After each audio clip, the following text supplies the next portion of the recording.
Hello guys, স্বাগত Bengali home কিচেনে। আজ আমি শেখাবো পাটিসাপটা। এই নলেন গুড় দিয়ে পাটিসাপটা দারুণ টেস্টি হয়। আর এই শীতকালে পাটিসাপটা পিঠে পুলি ভীষণ আমরা খাই। আর নলেন গুড়ের গন্ধে দারুণ টেস্টি হয় এগুলো বানানো। তো চলুন শিখে নিই কী করে পাটিসাপটা বানানো যায়। পাটিসাপটা বানানোর জন্য নিয়েছি ময়দা, সুজি, দুধ, চাল গুঁড়ো, নুন, গুড়, ঝোলা গুড় নিয়েছি আমি এখানে। আর পুরটা বানানোর জন্য নারকোল কুড়া, দুধ আর পাটালি নিয়েছি। আপনারা চাইলে ঝোলা গুঁড়ো নিতে পারেন। ফার্স্টে ব্যাটারটা তৈরি করে নেব। ব্যাটারটা জন্য আমি নিচ্ছি ময়দা,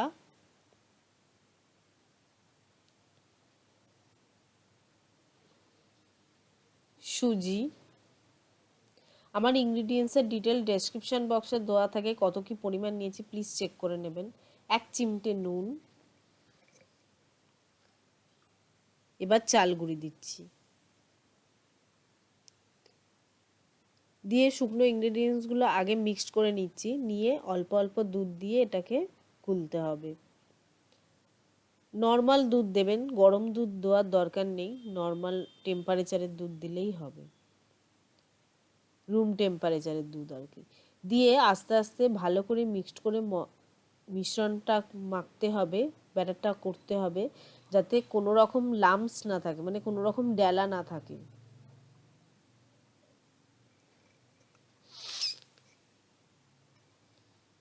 দেখুন, বেশি পাতলাও হবে না, বেশি ঘনও হবে না, ঠিক এই রকম টেক্সচারটা আসবে। এবার আমি ঝোলা গুড়টা দিলাম, দিয়ে মিক্সড করব। ঝোলা গুড়টা আমি পরে দিচ্ছি, কারণ হচ্ছে আগে আমি ড্রাই ইনগ্রিডিয়েন্টসটা দিয়ে দুধটা দিয়ে ভালো করে মিক্সড করে নিচ্ছি, তারপর গুড়টা দিচ্ছি, যাতে কোনো রকম ডেলা না তৈরি হয় আমার ব্যাটারটার মধ্যে, মিশ্রণটার মধ্যে।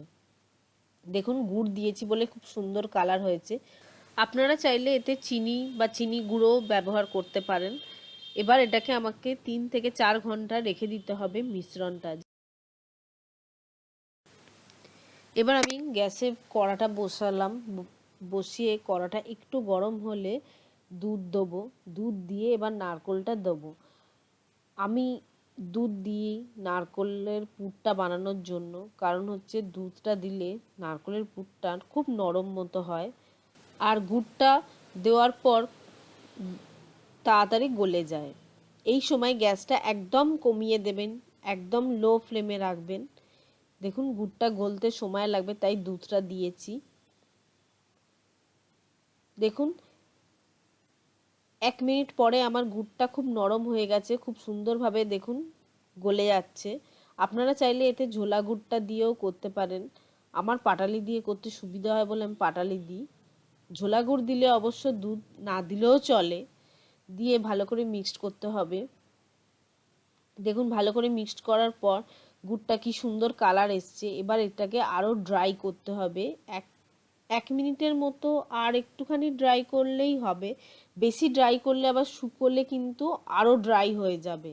দেখুন, আমার হয়ে গেছে, একদম এই রকম ঠিক টেক্সচারটা আসবে। আপনারা নারকেল নাড়ু করেন যেহেতু জানেন কীরকম কী করতে হয়। বেশি ড্রাই করবেন না, একটুখানি নরম মতো থাকবে। এবার এটাকে একদম ঠান্ডা হওয়া অবধি আমাদের ওয়েট করতে হবে। এবার ঠান্ডা হয়ে গেছে। এবার আমি ওই মিশ্রণ, ওই যে নারকেলের পুরটাতে আমি কনডেন্স মিল্ক আর খোয়া ক্ষীর দিয়ে ভালো করে মাখাই। দেখুন, ঠান্ডা হয়ে গেছে। ঠান্ডা হওয়ার পর দেখুন একটু শক্ত মতো হয়ে গেছে। এবার ওই কনডেন্স মিল্ক আর খোয়া ক্ষীর দিয়ে মাখিয়ে যদি আপনারা পাটিসাপটার মধ্যে দেন, তাহলে খুব নরম মতো থাকে। নারকেলটা কখনোই আর হার্ড হয় না, যেহেতু কনডেন্স মিল্কটা একটু দুধ মতো, তাতে নরম মতনই থাকে ভেতরের পুরটা, যত ঠান্ডাই হোক যতক্ষণই হোক।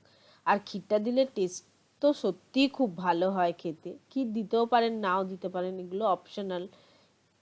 নাহলে শুধু ওই নারকেলের পুর দিয়েও আপনারা করতে পারেন। দিয়ে ভালো করে দেখুন মেখে নিলাম।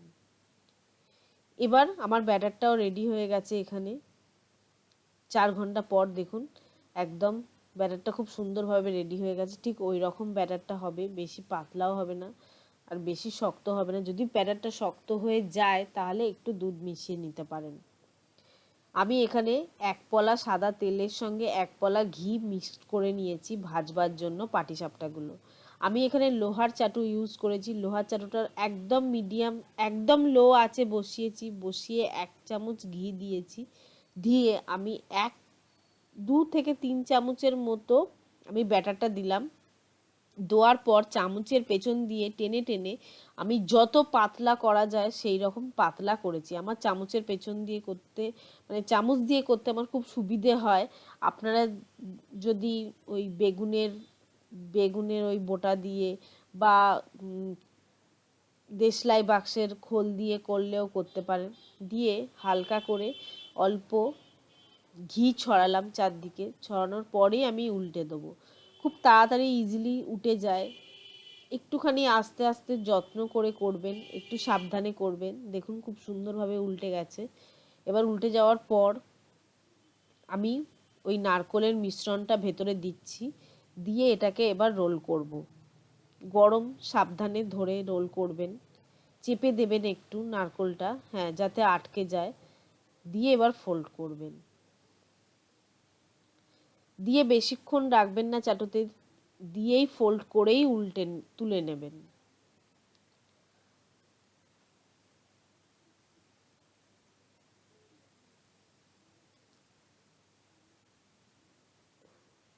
দেখুন সাদা তেলের সঙ্গে ঘিয়ে মিক্সড করলে একটা ঘিয়ের গন্ধও হয় খুব সুন্দর, আর তেলের গন্ধটাও চলে যায়, আর খেতেও ভালো হয়। একদম যত পাতলা করা যায় ততই ভালো, তবে টেস্ট হয়। ঠান্ডা হওয়ার পরও বেশি শক্ত হয় না। আর একটু সাবধানে তুলবেন, আস্তে আস্তে আস্তে আস্তে খুন্তিটা ঢোকাবেন, তাহলেই দেখবেন উঠে যাচ্ছে। আর একদম ধিমে আছে, একদম লো আছে করবেন। আর এই ব্যাটারটা দিয়ে এরম চামচ দিয়ে টানতে টানতেই দেখবেন ওদিকটা হয়ে গেছে। তারপরই কিন্তু উল্টে দেবেন।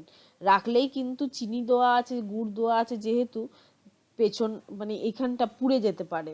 তাই জন্য বলছি, দেওয়ার পর চামচ দিয়ে হালকা করে টানবেন। বেশি চেপে চেপে চামচ দিয়ে টানবেন না কিন্তু, তাহলে ছিঁড়ে যেতে পারে। হালকা করে চামচ দিয়ে টেনে টেনে বড় করবেন।